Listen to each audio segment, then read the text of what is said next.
Hello students, in this fifth lecture we are going to study the stereochemistry of trans 1,3-disubstituted cyclohexane. As we know that 1,3-disubstituted cyclohexane shows geometrical isomerism, that is cis and trans isomerism. In last lecture we saw the cis 1,3-dimethyl cyclohexane. In this lecture we are going to study the trans 1,3-disubstituted cyclohexane, that is trans 1,3-dimethyl cyclohexane.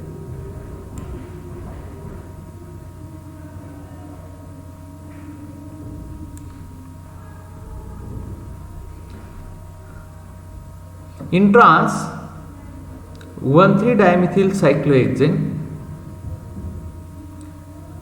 methyl at C1 is axial and methyl at C3 is equatorial.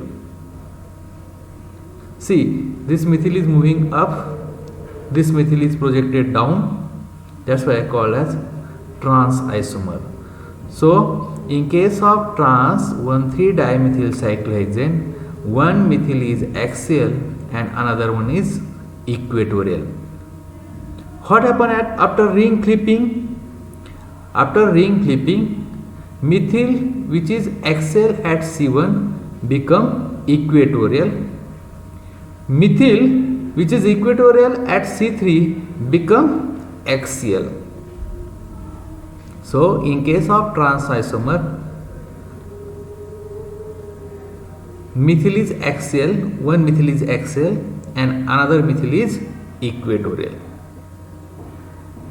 Let us talk about its optical isomerism, its optical activity.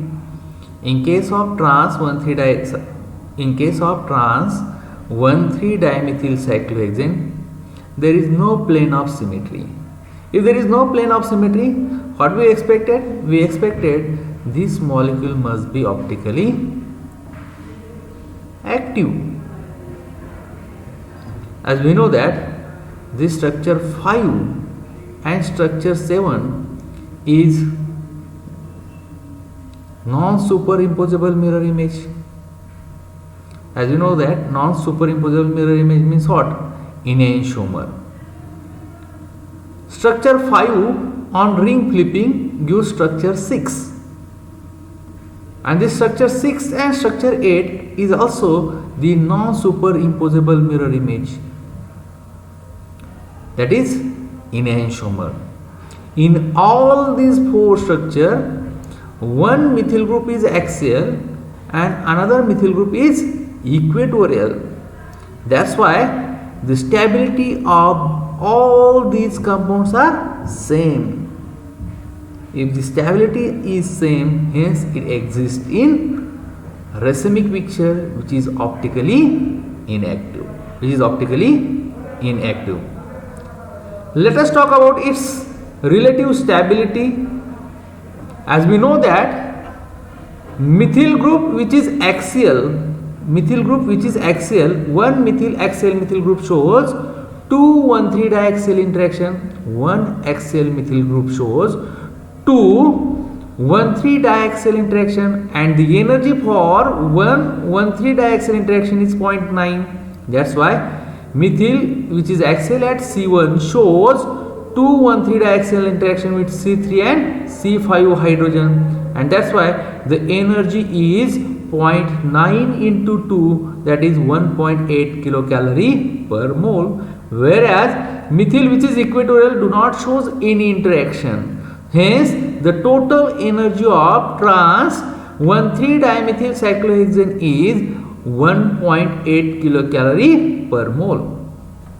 Once again I repeat, methyl which is axial shows 2 1,3-diaxial interaction with C3 and C5 hydrogen. With these two hydrogen, this methyl shows 2 1,3-diaxial interaction and the energy for one 1,3-diaxial interaction is 0.9. That's why total energy is 1.8 kilocalorie per mole.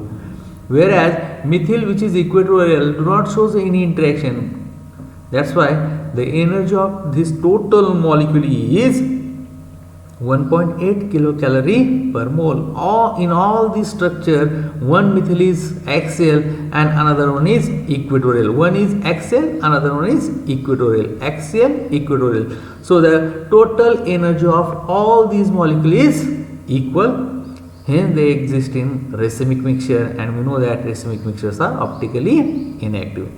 If you compare between relative stability of cis and trans isomer, it is found that cis 1,3-dimethyl cyclohexane, where both methyl group at equatorial having energy 0 kilocalorie per mole, is the most stable conformation of 1,3-dimethyl cyclohexane. Cis 1,3-dimethyl equatorial having energy 0 kilocalorie per mole.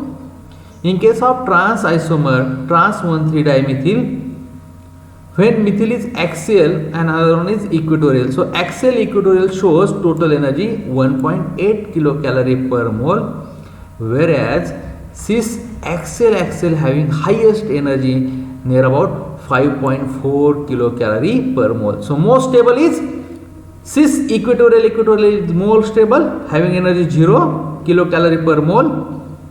Trans energy 1.8 kilocalorie per mole, and highly unstable is cis 1,3-dimethyl, where energy is 5.4 kilocalorie per mole. Thank you.